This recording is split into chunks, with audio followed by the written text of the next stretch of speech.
Morning run and may naalala ako kasi ang dami pong nagrereklamo about kay Tala in terms of hindi na daw maganda yung customer service ni Tala. Well, full disclosure muna bago ako magpatuloy guys na hindi na ako gumagamit ng Tala. Meron akong Tala dati but nung nagka-COVID, di ba sabi ko sa inyo hindi ako marunong gumamit ng GCash. Anyways, nung that time, na-late ako, it took me a while bago ko mabayaran completely yung account ko. And as a result, di na ako makautang ulit kay Tala. Plus the fact na nag-switch ako sa iOS or sa iPhone. So, alam naman natin si Tala, Android lang as of the moment. So, that is why hindi ako makagamit ng Tala. Anyways, yung gustong sabihin dito is that sa na-experience ko kay Tala, wala pong harassment ever.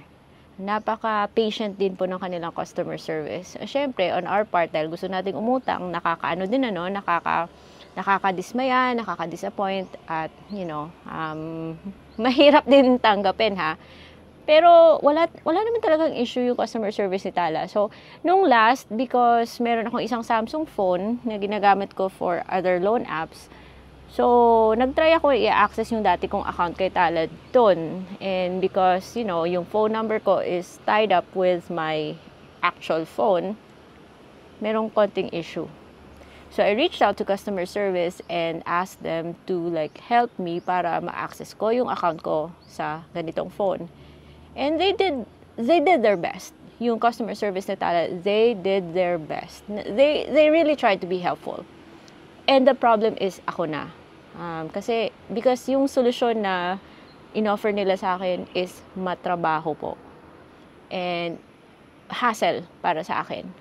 But doon naman sa part ng customer service, they did their best to be helpful. Ako lang yung may issue. Dahil ayoko pang gawin. Sabi ko sa susunod na. So, yung method of communication ko was via email. Yung official nilang email address.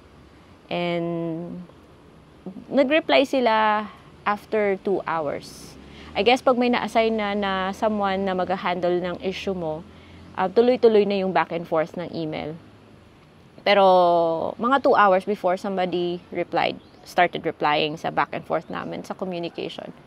So I guess okay si Tala and I wish lang na meron silang iOS and eventually makabalik ako dun sa dating kong account. Para kung merong updates, guys, ma-share ko sila sa inyo. So, I might compare from time to time Tala with other online loan platforms dahil tayo, as borrowers, karapatan naman natin to choose the best app that works for us. Pero, generally speaking, wala naman akong issue kay Tala. So, yun lang. I hope that helped.